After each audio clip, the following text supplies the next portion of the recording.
വധക്കേസിലെ പ്രതികൾക്ക് വീണ്ടും പരോൾ. കൊടിസുനി ഉൾപ്പെടെ കുറ്റക്കാരായ 3 പേരുടെ പരോൾ അനുവദിച്ചില്ല. ജയിലറെ മർദ്ദിച്ച കേസ് നിലനിൽക്കുന്നത് കൊണ്ടാണ് കൊടിസുനിക്ക് പരോൾ അനുവദിക്കാത്തത്. വിവരങ്ങളുമായി കണ്ണൂരിൽ നിന്നും നിഖിൽ ചേർന്നു.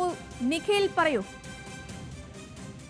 സേതുലക്ഷ്മി, തെരഞ്ഞെടുപ്പ് പെരുമാറ്റച്ചട്ടം പിൻവലിച്ചതിന് തൊട്ടു പിന്നാലെയാണ് ടി.പി. ചന്ദ്രശേഖരൻ വധക്കേസിലെ പ്രതികളായി കണ്ണൂർ സെൻട്രൽ ജയിലിൽ കഴിയുന്നവർക്ക് പരോൾ അനുവദിച്ചിരിക്കുന്നത്. കൊടിസുനി ഒഴികെയുള്ള 10 പ്രതികൾക്കാണ് വീണ്ടും പരോൾ അനുവദിച്ചിരിക്കുന്നത്. മുഹമ്മദ് ഷാഫി, കിർമാണി മനോജ്, MC അനൂപ് തുടങ്ങിയവർക്കാണ് ഇപ്പോൾ പരോൾ അനുവദിച്ചിരിക്കുന്നത്. ഏറ്റവും പ്രധാനപ്പെട്ട കാര്യം, തെരഞ്ഞെടുപ്പ് പെരുമാറ്റച്ചട്ടം പിൻവലിച്ചതിന് പിന്നാലെയാണ് ഈ പരോൾ അനുവദിച്ചുകൊണ്ടുള്ള നടപടി വന്നിട്ടുള്ളത്. നമുക്കറിയാവുന്നത് പോലെ നേരത്തെ തന്നെ പല ഘട്ടത്തിലും ടി.പി. ചന്ദ്രശേഖരൻ വധക്കേസിലെ പ്രതികൾക്ക്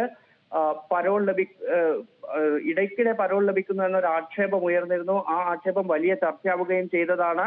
ഇപ്പോൾ വീണ്ടും ഈ തെരഞ്ഞെടുപ്പ് പെരുമാറ്റച്ചട്ടം പിൻവലിച്ചതിന് തൊട്ടു പിന്നാലെ ഈ കേസ് പ്രതികൾക്ക് പരോൾ അനുവദിക്കുകയാണ്. കൊടിസുനി നിലവിൽ ഉള്ളത് വിയ്യൂർ സെൻട്രൽ ജയിലിലാണ്.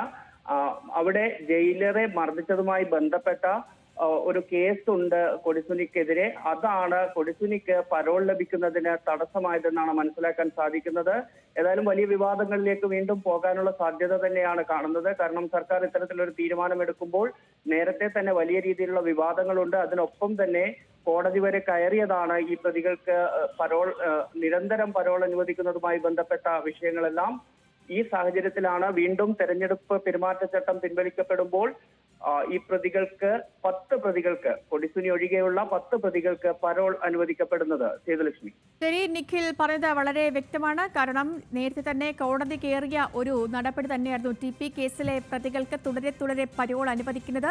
ഈ തിരഞ്ഞെടുപ്പ് പെരുമാറ്റച്ചട്ടം പിൻവലിച്ചതിന് തൊട്ട് പിന്നാലെയുള്ള ഈ നടപടിയും ഇനി മറ്റൊരു വാദപ്രതിവാദങ്ങൾക്ക് അല്ലെങ്കിൽ മറ്റൊരു രാഷ്ട്രീയ പോരിനൊക്കെ വഴി തുറക്കുന്ന തരത്തിലുള്ളതാണ്. നിഖിലാണ് വിവരങ്ങൾ നൽകിയത് കണ്ണൂരിൽ നിന്ന്.